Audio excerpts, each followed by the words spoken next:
Ils sont hydrogène. Écologique. Mais de quoi parle Ginette, cette utilisatrice du réseau des transports d'Auxerre? Des nouveaux bus roulant à l'hydrogène, bien sûr.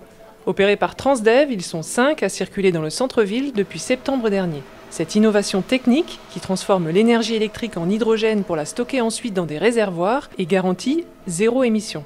À l'aide d'une pile à combustible, l'hydrogène est ensuite retransformé en énergie propre. L'hydrogène permet d'avoir une solution de stockage de l'énergie qui permet d'avoir des autonomies plus grandes et de régler une partie du problème de la batterie. On a un bus complètement propre qui ne recrache que de l'eau puisque la transformation de l'hydrogène en électricité par l'électrolyse génère que de l'eau qui est rejetée à l'arrière du véhicule quand il circule. Avec une attention particulière portée à l'empreinte carbone de ces véhicules, Transdev est à l'avant-garde de la transition énergétique. Développer des transports propres constitue la première étape vers une mobilité durable. D'une obligation légale, on a fait le choix de la mobilité électrique mais alimentée par de l'hydrogène.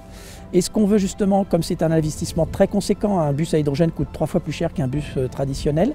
Donc on veut un retour sur investissement, on sait que la mobilité coûte, donc on veut déployer la technologie dans toutes ses applications possibles et à l'échelle du territoire. Donc c'est ce qu'on a appelé l'écosystème hydrogène, donc on va aller au-delà de la mobilité. Donc la mobilité, ça a été la porte d'entrée de la technologie dans le territoire. Et maintenant ce qu'on veut, c'est la développer, la déployer, donc à l'échelle du territoire, dans toutes ses applications possibles et bien sûr dans tout le tissu économique auxerrois.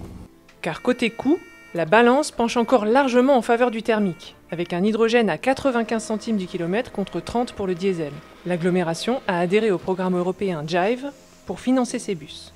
Dans la région, la Caisse des dépôts accompagne les projets autour de l'hydrogène depuis 2016. Sur les 2 dernières années, c'est plus de 25 millions d'euros en prêts et participations qui ont été investis par la Banque des Territoires. Nous, notre position d'investisseur de long terme permet de tenir dans la durée, mais aussi de faire face éventuellement à ces incertitudes qui continuent à exister, puisque c'est une technologie certes bien identifiée, bien connue, mais qui dans la production est encore assez récente. Il peut y avoir quelques aléas.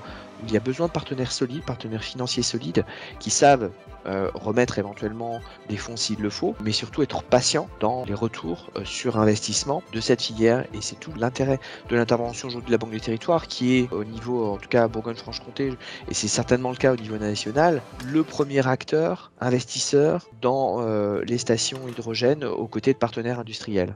Labellisée Territoire Hydrogène, la région Bourgogne-Franche-Comté dispose de la plus grosse station de production d'hydrogène de France. Sa situation géographique en fait un territoire propice au développement de cette filière d'excellence.